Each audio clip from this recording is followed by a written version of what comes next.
by night. C'est la jeunesse responsable, le rendez-vous de la jeunesse responsable. Laissez-moi croire que vous êtes tous informés, oui, tous ou presque de ce rendez-vous immanquable devenu rituel annuel pour Hosanna Plateforme et l'église Corps du Christ, qui ce lundi 10 juin, 16h, heure tapante, convie fils et fils en Christ, mieux enfants de la patrie, à une seule chose, prier pour le Congo. Non, personne n'a oublié l'acte 1. Voilà pourquoi une deuxième édition de ce programme était donc nécessaire. Et le thème de cette année, Père, guéris ma nation. Qui est chrétien, c'est que prier l'Éternel en sa faveur est d'une haute importance. Parce que ce bonheur dont nous bénéficions tous, vous et nous, ben oui, vient de ce dernier, lui qui vit dans les cieux. Pour en parler, mesdames, messieurs, j'ai l'honneur, le bonheur de recevoir des hommes de Dieu. Le premier, M. Armel Bello, pour ne pas dire le pasteur Lionel Bello. Pasteur, bonsoir. Bonsoir. Et puis, vous n'êtes pas seul à vos côtés, le pasteur Armel Issé. Je prononce bien, pasteur. Très bien. Bonsoir. Bonsoir et bienvenue. Merci. Ensemble, on va parler de ce programme important parce qu'il faudrait prier pour le Congo, bien évidemment. Pourquoi? Eh bien, on le saura. C'est tout juste après cette transition. C'est la jeunesse responsable, le rendez-vous de la jeunesse responsable. Encore une fois, bonsoir et bienvenue, pasteur. Bonsoir. Dans By Night, il fait toujours nuit, qu'il fasse 10h, 12h, 20h, il fait toujours nuit chez nous. Alors, je commencerai par le pasteur Lionel. Je sais combien vos fonctions pastorales vous obligent à prier pour les malades, à prier pour autant de sujets importants chaque jour, chaque semaine, chaque mois. Et on n'en a pas besoin d'en faire un programme pour cela. Qu'est-ce qui a été donc le déclic, le trop c'est trop, qui vous a emmené à vous dire il faudrait qu'on initie un programme du genre prier pour le Congo? Alors, merci beaucoup. Déjà, merci pour la question. Il est vrai, comme vous venez de le dire, nous prions pour les malades tous les dimanches. Nous avons tellement de programmes dans nos églises, des programmes de délivrance, des programmes de guérison. Mais il y a une chose que j'aimerais premièrement souligner, c'est que même pour prier pour ces malades, pour prier pour tous ces divers cas, et je pense qu'il faut bien que les choses soient stables au niveau de la nation. Il faut de la paix. Donc, c'est pour ça que nous avons jugé qu'il était important, au-delà du fait que nous pensons à nous de façon personnelle ou que nous pensons aux autres, je vais dire les fidèles, mais il est aussi important de savoir que nous sommes filles et fils d'une nation. Donc c'est important pour nous en notre qualité d'église. Nous sommes la lumière des nations, nous sommes la lumière de notre nation. Et donc nous avons vraiment eu à cœur d'organiser ce programme parce que nous avons tendance, vous savez, même les chrétiens tombent aussi des fois dans ce piège. La tendance est souvent dirigée vers les critiques. On parle beaucoup, mais qu'est-ce que nous faisons? Même ceux qui sont là quelquefois travaillent. Ils essaient de faire le mieux qu'ils peuvent. Et nous, en tant que chrétiens, quelquefois, nous tombons dans le piège de vouloir critiquer. Ça ne va pas, telle chose ne marche pas. Alors, nous avons eu à analyser toutes ces choses et nous nous sommes rendus compte que le mieux pour nous en tant qu'enfants de Dieu serait de faire notre part, agir par la prière. Voilà donc la quintessence ou les motivations qui sont les nôtres pour pouvoir enclencher un tel programme, un moment où les enfants de Dieu se retrouvent. Nous ne parlons pas beaucoup, nous ne crions pas beaucoup, mais nous élevons juste la voix vers le Seigneur, prier en faveur de notre nation. Vous avez mis le souhait, vous vous êtes organisé, vous l'avez tenu l'année dernière, et ça vous a, je pense, au vu de ce qui s'est fait, donner l'envie de revenir sur une édition 2. Mais avant de parler de l'édition 2, quel bilan faites-vous de cette première édition, tout d'abord? Alors, le bilan, je dirais, quelquefois, les résultats, nous ne pouvons pas les palper comme tels. Vous voyez, parce que nous, en tant qu'Église, on se retrouve pour prier. Après, c'est Dieu qui exauce, c'est Dieu qui fait. Et si jusqu'aujourd'hui, nous sommes en paix, je pense que quelque part, il y a eu les prières des saints. Donc, nous ne pouvons pas nous taire, nous ne pouvons pas faire une analyse exhaustive. Mais ce qui est vrai, c'est que si aujourd'hui, nous tenons bon, parce que nous croyons que quelque part, il y a la main de Dieu sur la nation. Effectivement. Donc, le bilan est très positif et nous continuerons à prier pour la nation. Je suis conscient, pasteur Armel, qu'il est difficile de faire un bilan exhaustif, comme l'a dit tout à l'heure le pasteur Lionel, mais personnellement, alors là, j'aimerais m'adresser au pasteur que vous êtes, au sortir de la première édition. Qu'est-ce que vous avez pu constater, vous, de vos yeux? Qu'est-ce que vous avez constaté, apprécié, qui vous vous êtes dit à un moment donné, ah ben oui, finalement, ça portait ses fruits, ou encore, ben, il en reste encore une tache noire qu'on se doit de laver à la prochaine édition, peut-être dans les éditions à venir. Pasteur Armel. Non, comme a dit le pasteur Bello, je vais juste emboîter le pas pour ne pas le répéter. Nous prions et Dieu, lui, il est celui qui exauce les prières. Aujourd'hui, nous pensons que la paix dont nous bénéficions dans le pays, le bien-être que nous bénéficions dans le pays vient sûrement des prières des saints. Et nous en sommes conscients. C'est pour ça que nous ne cessons de bénir le Seigneur pour ce qu'il a fait déjà pour cette nation au vu des éditions passées. Pour rappel, j'aimerais quand même dire que c'est pas nouveau. Au Congo-Brazzaville et particulièrement à Pointe-Noire dans les années 90, je me souviens encore, quand il y avait à la phare, nous organisons très régulièrement des veillées de prière, des prières collectives à Kokolo-Kopa à l'époque, quand c'était encore vide là, ou au stade de V-Club, ça je me souviens encore, des prières pour ce pays pendant la période de la transition. Et je pense que ce sont ces prières que le Seigneur a exaucées. Nous avons eu un pays qui a eu une transition pacifique. Maintenant, il faut aussi dire qu'à un moment donné, la sociologie politique aidant, les gens sont partis dans tous les sens. On a négligé la prière et aujourd'hui, c'est devenu... Nous avons des analyses, même dans nos églises, qui sont assez partisanes. Je pense que ça joue le rôle de la division, ça joue le rôle de l'ennemi, ça joue le rôle du diable. Et aujourd'hui, je crois que l'initiative d'Hosanna est la bienvenue. Nous revenons à ce qui a fait la victoire de ce pays hier. Nous revenons à ce qui a fait le bien-être de ce pays hier. Et voilà donc ce qui justifie que nous soyons joints au pasteur Lionel Bello, qui est l'initiateur de cette action, dès les premières heures, dès que nous avons été saisis. Et nous ne le regrettons pas. Pas du tout. J'aime votre réaction, pour ne pas dire votre prise de parole, parce que moi j'ai retenu quelque chose de très fort. C'est que vous dites que même dans l'Église, il y a aujourd'hui de ceux qui, je dirais, raisonneraient politiquement. Voilà. Et ce qui m'emmène à revenir vers vous, le pasteur Bello, pour vous dire, nous rappeler déjà ce qu'était le thème de l'année passée. Ok. C'était quoi le thème? Alors, le thème de l'année passée, c'était, on l'avait tiré dans le livre de chroniques, hein, tout simplement. Le thème, c'était Père, restaure ma nation. Voilà, nous avons prié pour la restauration. Et lorsqu'on parlait de la restauration, on a même fait des prières spécifiques, orientées. Je prends un exemple sur la ville de Pointe-Noire. Nous avons prié pour les infrastructures.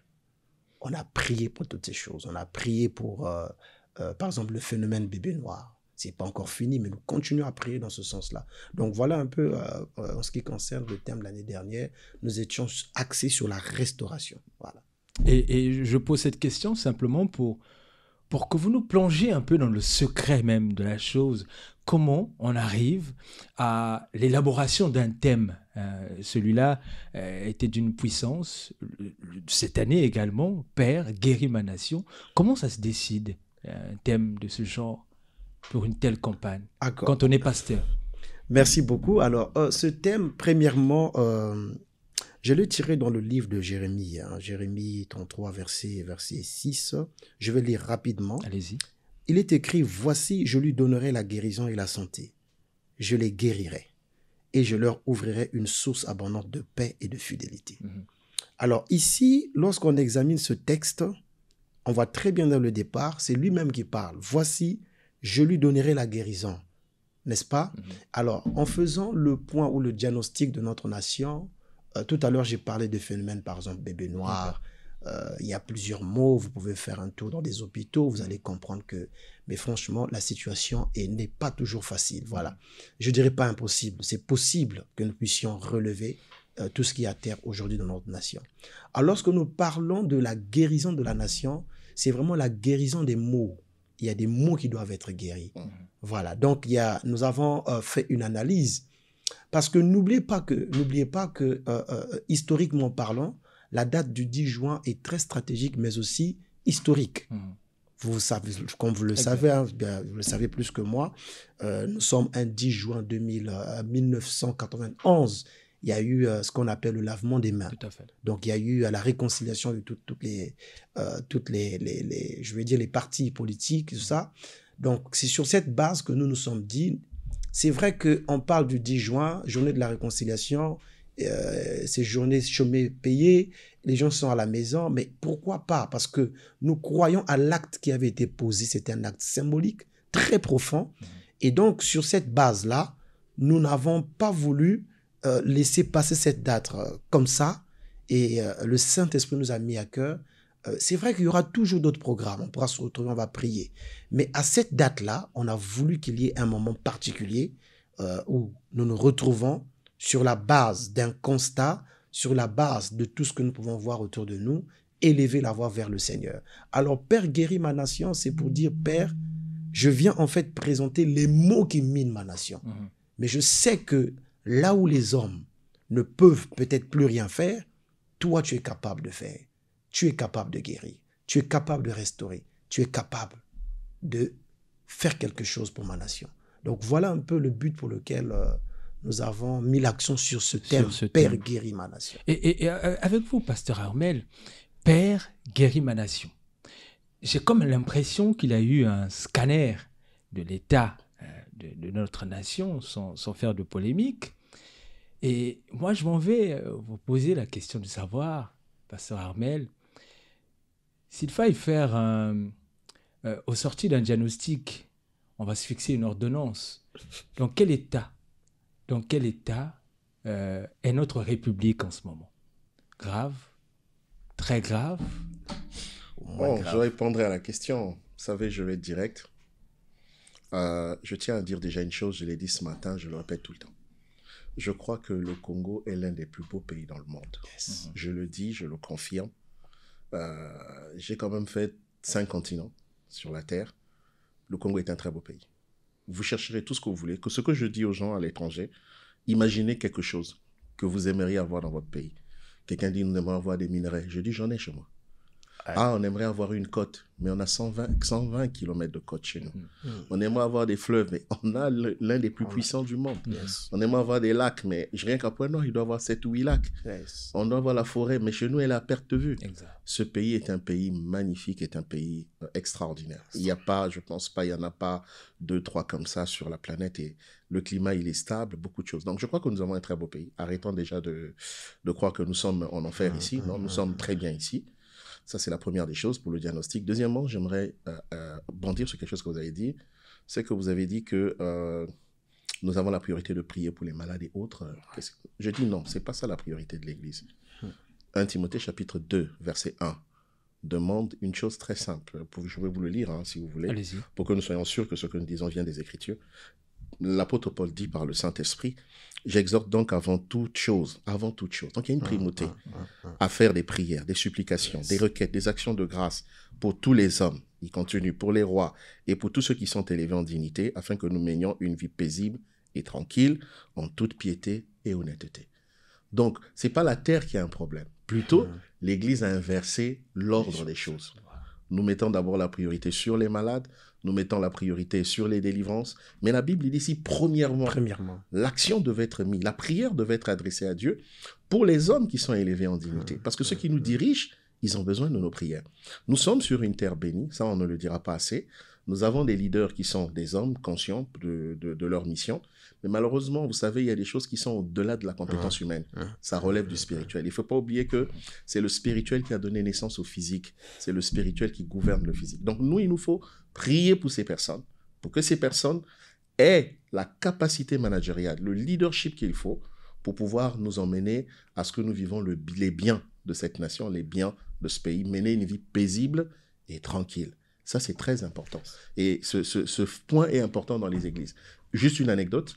Un jour, je demande à l'église qu'on puisse prier pour les autorités du pays. J'ai quelqu'un qui lève la main au fond de la salle qui me dit « Pasteur, je ne prie pas ». Il dit « Pourquoi ?» Il me pose la question, il dit « Est-ce que nous sommes une église du président ?» Alors, j'étais mal à l'aise, j'étais obligé de prendre la parole de Dieu, de dire « Non, je ne prie pas pour les autorités parce que je suis leur fan club. Je ne prie pas pour eux parce que je suis de tel parti, de telle région, de telle région. » Arrêtons cela. Quand on est chrétien, on est chrétien. La parole de Dieu est claire. Que vous soyez du nord, du sud, de l'est, de l'ouest, c'est votre problème. Gloire soit rendue à Dieu. Que vous soyez du parti Y, X, c'est votre problème. Gloire soit rendue à Dieu sans vos choix. Mais ici, la Bible dit, j'exhorte tout premièrement.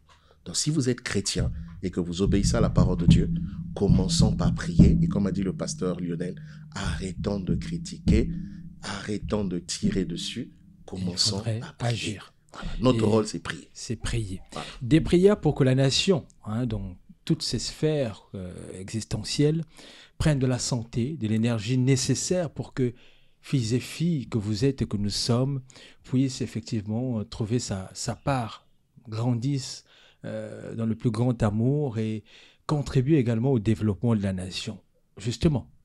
Et on le sait, plus on avance, plus le jeune prend une place importante dans le développement de cette nation. Qu'en est-il de ce jeune également dans ce programme important? Oui, le jeune, pasteur Lionel. Les jeunes. Hein, oui, les jeunes. Les jeunes, ok. Merci beaucoup. Je crois que comme venait de souligner le pasteur Armel, j'ai vraiment aimé parce que le pasteur Armel vient en fait de nous situer en fait, vous voyez, et de situer l'Église, de repositionner l'Église et de mettre vraiment ce que le Seigneur nous demande en avant, vous voyez. Et l'apôtre Paul qui dit, je vous recommande en premier lieu de prier pour les autorités. Et donc, je suis convaincu que il est important pour que les jeunes comprennent l'importance de prier pour les autorités parce que il faut jamais oublier que les décisions se prennent dans des sphères plus élevées. Vous voyez? Alors, si les jeunes ne comprennent pas l'importance de prier pour ces personnes qui gouvernent, ces personnes qui prennent des décisions, des décrets, toutes ces choses-là, vous voyez que d'une manière ou d'une autre, qu'on le fasse pas, mais on subit en fait, on est concerné. Vous voyez? Donc, que dirais-je à la jeunesse? Je pense que au jour d'aujourd'hui, tout jeune pense à l'avenir. Tout jeune pense à son futur. Alors qu'il est important maintenant de fléchir genoux, de prier pour les autorités qui nous gouvernent. Parce que si on veut que les autorités, plutôt qu'on ait je prends un exemple, des bonnes écoles, on parle souvent de l'emploi, vous voyez que il n'y a que la prière qui est capable de toucher les cœurs, de faire en sorte que les cœurs même, ou les décisions qui seront prises, soient vraiment tournées vers le bien-être de tout le monde. Voilà. Donc je pense que parlant de la jeunesse, c'est dire à la jeunesse, ça ne sert pas de critiquer, de beaucoup parler. Parce que c'est les jeunes qui sont vraiment tentés à beaucoup parler, à critiquer. Pourquoi? Parce que la jeunesse, quelquefois, elles se sont éloignées de ces décisions-là. Voilà. Pas là où ça se décide. Ça se décide, voilà. Voilà. Ne tire pas le meilleur parti de tout ce qui est pris comme décision. Et je ne sais pas si... non, peut-être pas, je ne sais pas. Non, je le sais que vous êtes tous deux la tête et tout le corps de ce projet. Pasteur Armel, pasteur Lionel, le 10 juin, un lundi 10 juin, à quoi devons-nous nous attendre? Le programme dans son intégralité. Ok, merci beaucoup. Alors le 10 juin déjà, je tiens quand même à préciser le programme. Donc nous nous retrouvons le 10 juin. Et avant le 10 juin, nous avons mis en place un programme de jeûne et prière. Voilà. Donc nous demandons à l'Église, quel que soit l'endroit où tu es, toute la semaine, prends-moi un jour de jeûne et prière. Tu élèves la voix toute la journée. Tu pries pour le pays. Tu pries pour les autorités. Tous ceux qui sont élevés en dignité. Tu les recommandes à la grâce de Dieu. Dieu écoute les prières. Et la prière marche. Donc, j'exhorte le peuple de Dieu à observer des moments de prière, à observer des temps de prière toute la semaine. Et le lundi 10 juin, nous allons nous retrouver en l'église au Standard pour Christ. Pour des raisons d'espace, nous nous retrouverons là-bas à partir de 16h. Et nous aurons des moments d'adoration et nous aurons des serviteurs de Dieu qui passeront à tour de rôle. Ce n'est pas un moment de spectacle, ce n'est pas un moment... Vous allez remarquer même dans nos affiches, il n'y a aucun nom de Dieu qui est affiché parce que nous voulons mettre Christ au centre de cette nation. Nous voulons nous retrouver en tant qu'enfants de Dieu, en tant que famille de Dieu, élever la voix et prier en faveur de notre nation, prier pour nos autorités, prier pour tous ceux qui sont élevés en dignité, priez même pour la jeunesse dont vous avez fait mention tout à l'heure. Il faut qu'on prie pour la jeunesse. Il faut qu'on prie afin que les phénomènes comme des bébés noirs disparaissent. Et le pasteur Amel venait de le dire, il n'y a que le spirituel qui prévoit. Le spirituel commande, le spirituel gouverne toutes choses. Donc c'est à nous maintenant de nous lever en tant que lumière de cette nation. Je répète, nous sommes la lumière. L'Église du Congo est la lumière du Congo. Pasteur Armel, tout à l'heure, je posais une box, en inbox, je posais la question au pasteur Lenay, je lui ai dit, j'ai suivi le spot, très belle voix de Guy Desclercs comme d'habitude, mais je n'ai pas vu aucun pasteur, comme il en est l'habitude, sur le spot, sur les affiches. Et c'est loin d'être une question polémique. Est-ce que le corps pastoral de Pointe-Noire a bien adhéré au projet et est-ce qu'il sera là, présent aussi, ou pas présent, mais saura d'une façon ou d'une autre contribuer à la réussite de ce projet, même chacun différent dans son église? Oui, je le confirme. Ma présence le justifie à côté du pasteur Lionel. Et c'est parce que le plateau est petit, sinon peut-être qu'on serait tous là. On aurait reçu un bon nombre. Voilà, donc vous avez là l'échantillon de ce qui peut être représentatif, je le crois, en toute humilité, de ceux qui sont là. J'aimerais quand même aussi rappeler l'histoire. Hein. Dans ce pays, on a eu beaucoup de jours de prière. Excusez-moi de rappeler l'histoire. C'est toujours important, l'histoire. On a eu des jours comme ça de prière. Et souvent, à la fin, ça s'est très mal passé parce qu'il y a eu des débats sur les partages d'argent. Je vais être franc, hein. On va être cash. Il y a eu des partages d'argent qui sont mal passés entre les hommes de Dieu. Il y a eu des autorités qui ont contribué, hein, qui ont aidé à ce que cela se fasse. Donc ça fait aujourd'hui que beaucoup de pasteurs, beaucoup de chrétiens sont un peu méfiants. Mais je peux vous rassurer que toute cette activité est financée par nous-mêmes, par l'Église, par toutes les églises participantes. Nous ne recevons de fonds de personne, nous ne demandons de fonds de personne. Nous sommes là vraiment dans notre mission d'Église pour prier pour notre pays, notre nation. Nous n'avons pas besoin de quoi que ce soit. Donc j'aimerais aussi dire cela pour dire que finalement, l'Église est impliquée, l'Église est là, les pasteurs sont là, mais naturellement, tout le monde n'y adhérera pas tout de suite. Nous sommes qu'à la 2e édition. Okay. Un peu d'humilité, un peu de simplicité. Je pense qu'avec le temps, ça va devenir quelque chose qui devient fixe. Ça devient vraiment un rendez-vous chrétien dans cette ville de Pointe-Noire et au Congo-Brazzaville. J'aimerais dire rapidement une chose, parce que je pense que nous allons vers la fin de notre émission. Vous avez parlé de jeunesse, oui. Le président de la République a déclaré 2024 comme étant l'année de la jeunesse. Et dans Jérémie, le chapitre 27, on n'a pas le temps de lire, la Bible dit « Recherche le bien de la ville dans laquelle tu as été emmené en captivité parce que ton bien dépend de son bien. Yes. Et je te demande de prier. » Donc, il s'adresse ici, Dieu ici s'adressait à une jeunesse qui était partie en exil, une jeunesse sans espoir, une jeunesse comme la jeunesse africaine qui traverse le Sahara, la Méditerranée à la nage pour mourir assurément aux portes de Malte ou bien de l'Italie. Donc, cette parole, cette journée s'adresse plutôt à ces jeunes-là. Il faut qu'ils viennent. L'avenir de leur nation, leur avenir se joue dans la prière. Elle ne se joue pas ailleurs que dans la prière. J'insiste là-dessus. Et ceux qui participeront à des programmes comme ceux-ci, ou peut-être similaires, je vous jure que sur la base de la parole de Dieu, ils en recevront les fruits. Parce que la Bible nous le dit, nous le confirme. C'est ceux qui cherchent qui trouvent. Donc s'ils cherchent le bien de leur pays, s'ils prient pour leur pays, les premières retombées du pays, c'est eux qui les auront. Parce que c'est les démonaires, c'est eux qui hériteront d'abord de la terre. Yes. Donc j'exhorte la jeunesse à être là. C'est aux jeunes de se plier, de s'agenouiller, de s'humilier, de pleurer devant le Seigneur, pour que nous ayons dans cette entreprise un taux de chômage qui baisse, pour que nous ayons dans ce pays plutôt un taux de chômage qui baisse, des hôpitaux qui fonctionnent, des écoles qui fonctionnent. C'est à eux, c'est leur vie devant. Les autres, ils ont leur vie derrière. Eux, la vie est devant. Le président, je pense que, en toute humilité, il a lancé juste le pavé dans la mare. Mais c'est à chacun, à son niveau, de saisir la chose au banc. Nous sommes église, nous connaissons notre rôle, c'est prier. Nous allons prier. Nous laisserons aux autres leur travail. Vous, le travail de journalisme, les autres, le travail de technicien, de politicien. Nous, c'est prier. Et nous allons prier. Et nous vous appelons à la prière et vous êtes le bienvenu. Je connais très bien l'église au Standard pour Christ, pour être située à Pita et dois-je dire, géré, dirigé, sinon conduit, voilà, c'est même ça le mot, par le pasteur Roland Elenga. Okay. Et je me posais une question, c'était de savoir, et si le jeune concerné, pour ne pas dire ces jeunes se sentent concernés, impliqués, se disent, allez, tout droit, nous irons. Ces mamans, ces papas, mais aussi ces autorités qui, dans l'ombre, se diront aussi, je vais y aller. Pourquoi avoir choisi au Standard? ça suffirait à contenir tout le monde? Alors, je crois que le pasteur Armel vient de le dire, hein, nous ne sommes qu'à notre 2e édition, donc nous faisons des choses avec beaucoup de simplicité.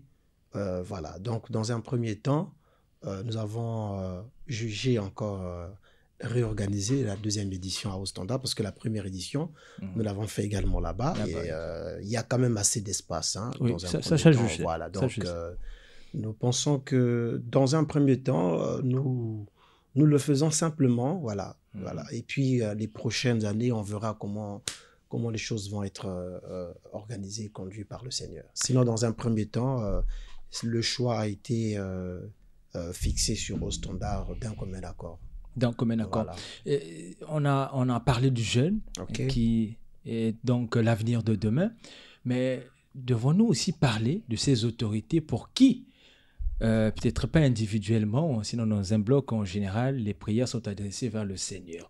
Est-ce qu'on aura aussi une représentation de différents, disons, de l'autorité à cette commémoration, à cette activité? Bon, mais nous avons fait notre part. On a adressé des courriers d'invitation justement aux autorités locales au niveau de Pointe-Noire. Donc, l'essentiel a été fait. Maintenant, après, le plus important, c'est pas que les autorités soient là. Le plus important, c'est l'Église qui doit être là, qui va prier. Parce que n'oubliez pas que même au sein des églises, de nos églises, nous avons quelques autorités, hein, des personnes qui occupent des postes de responsabilité dans cette nation. Donc, je pense que le plus important pour nous, c'est pas qu'elles soient là.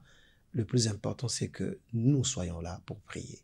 Mais nous avons quand même fait notre part en adressant des courriers déjà d'information et d'invitation à nos autorités locales. Dans le programme, j'ai cru voir qu'il y aura, entre guillemets, décret et consécration. Pasteur Armel, on est bien... Je dis juste, voilà. Pasteur Lionel, décret et consécration. Non, en fait, ça, c'est une façon... Ça dit qu'il y aura des temps de décret et de consécration. Oui, c'était pour comprendre le sens de ces deux mots. Oui, justement, c'est ce que je suis en train de dire. C'est des décrets prophétiques. On va proclamer sur la nation, parler sur la nation. C'est dans ce sens-là, voilà. D'accord, et consécration. Consécration, on remet le pays entre les mains du Seigneur, on prie pour toutes les couches, pour toutes les sphères de la nation, voilà. C'est dans ce sens-là. Voilà. Exactement. De 16h à... De 16h à 19h. De 16h à 19h, un seul lieu, c'est l'église Ostenda pour Christ. Lundi 10 juin 2024. Pasteur, une invite particulière, peut-être à votre communauté, je sais qu'il est aussi peut-être pas la même, ou je dirais la même, puisque c'est le chrétien qui est au centre, mais peut-être qu'il y a une autre cible que vous souhaitez toucher, inviter à ce rendez-vous. Oh, il n'y a pas de cible particulière. C'est pas du marketing que nous sommes en train de faire, s'il vous plaît. Nous faisons quelque chose de spirituel. Nous voulons rester spirituels. Le pasteur Lionel a dit quelque chose de bien. Nous faisons les choses dans la simplicité. Mais je l'ai dit dans nos capsules qu'on a fait sur WhatsApp, mettons à côté nos barrières d'église, de communauté, de plateforme, je ne sais pas de quoi. Mettons ça à côté. C'est secondaire, ces choses. C'est vraiment auxiliaire. Aujourd'hui, il s'agit du Congo. Il s'agit du pays. Il s'agit de la paix dans le pays. Il s'agit de la prospérité du pays. Il s'agit de même notre ville locale de Pointe-Noire. N'oublions pas que nous sommes le poumon économique du Congo-Brazzaville. Et donc, il n'est pas normal que certaines situations soient vécues à Pointe-Noire. Donc, les autorités, ils ont la bonne volonté. Je vous le garantis. Hein. Les autorités ont la volonté de voir les choses changer. Ils changent plutôt. Ils veulent, ils travaillent, ils y réfléchissent. Il y en a qui travaillent 12 heures, 15 heures par jour. Mais vous savez, quand ce n'est pas réglé spirituellement, difficile que les choses se décantent. Ne disons pas que ce sont des mauvaises personnes. Peut-être qu'à leur place, nous serions pires. Je ne fais pas de la propagande pour eux. Hein, pour avoir... Bon, bref, c'est pas facile. Je comprends là qu'on parle du sens de responsabilité. Voilà. Le poids même de la responsabilité. Le poids de la responsabilité. C'est pas facile. À tous les échelles. C'est pas facile. Les grandes nations, les grands pays que vous rentrez dans le monde, ils ont d'abord géré les problèmes spirituels. Quand vous allez aux Émirats aujourd'hui, le Qatar, quand vous allez au Qatar, quand vous allez aux Émirats Arabes Unis, en 72, pendant que nous, on avait dit les Jeux africains, ils étaient encore des pêcheurs qui se promenaient à moitié nus. Vous voyez les photos dans tous les métros. Bien sûr. Quand vous allez au Qatar, c'était encore pire que Maluku. Mais comment ils ont fait? Ils ont d'abord géré le problème spirituel. C'est des musulmans. Ils ont pris l'islam, ils ont mis au cœur Et ils se sont mis à suivre les principes. Et aujourd'hui, ça marche. Les États-Unis, c'est la même chose. C'est des pays fondamentalement et foncièrement chrétiens. Exact. Les églises ont une mission, c'est prier pour la nation. Et aujourd'hui, nous voulons dépasser les barrières communautaires, dépasser les barrières régionales. Oh, non, on veut décloisonner. On veut se donner de l'air, tout ce que nous voulons. Si vous avez à cœur de venir, nous vous demandons rien de plus ni de moins. Catholiques, protestants, je ne sais qui vous êtes, dans quelle communauté vous êtes, de quelle couleur elle est.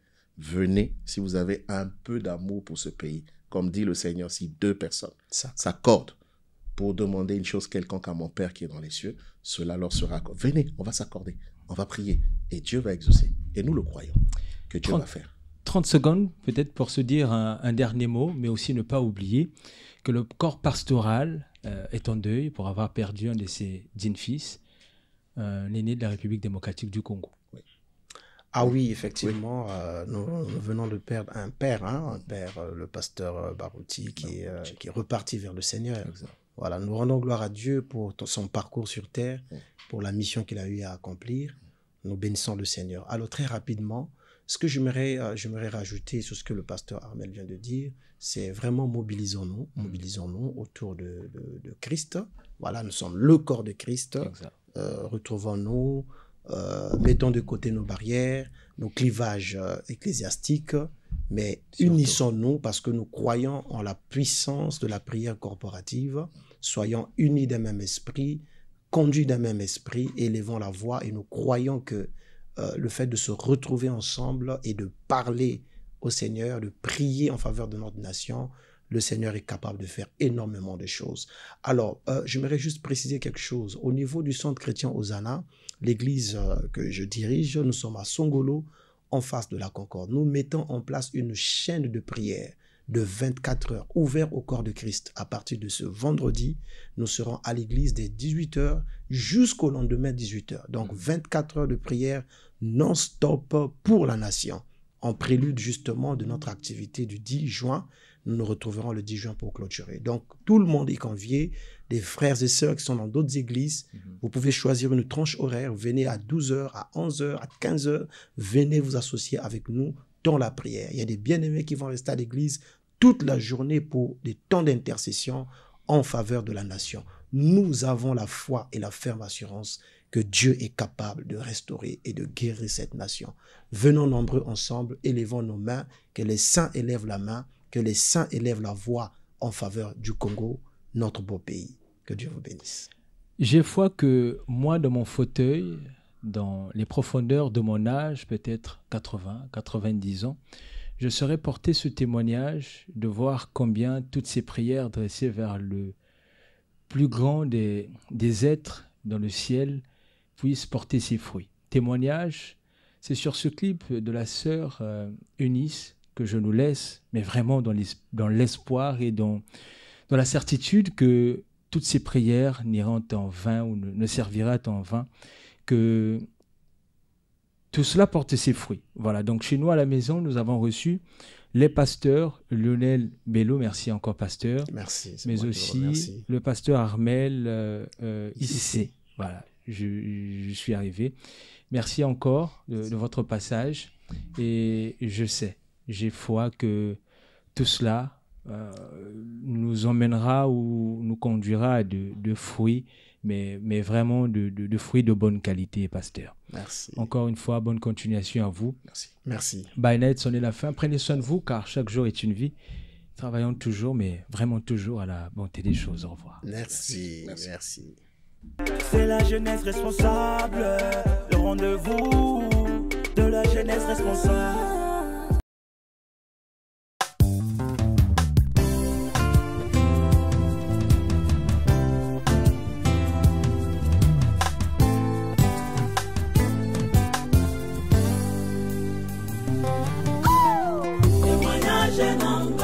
Témoignage,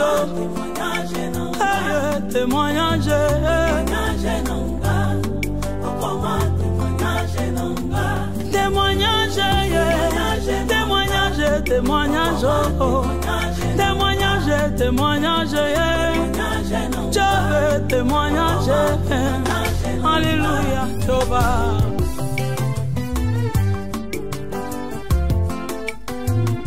Masolona bête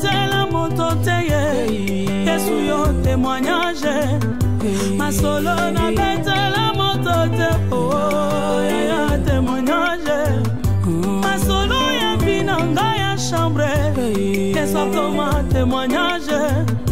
Masolo ya binanga ya kati. Oh, comme témoignage. Avayo lupa na simba kisi ganda tuna Yesu témoignage. Avayo lupa na kota loge na Yesu témoignage.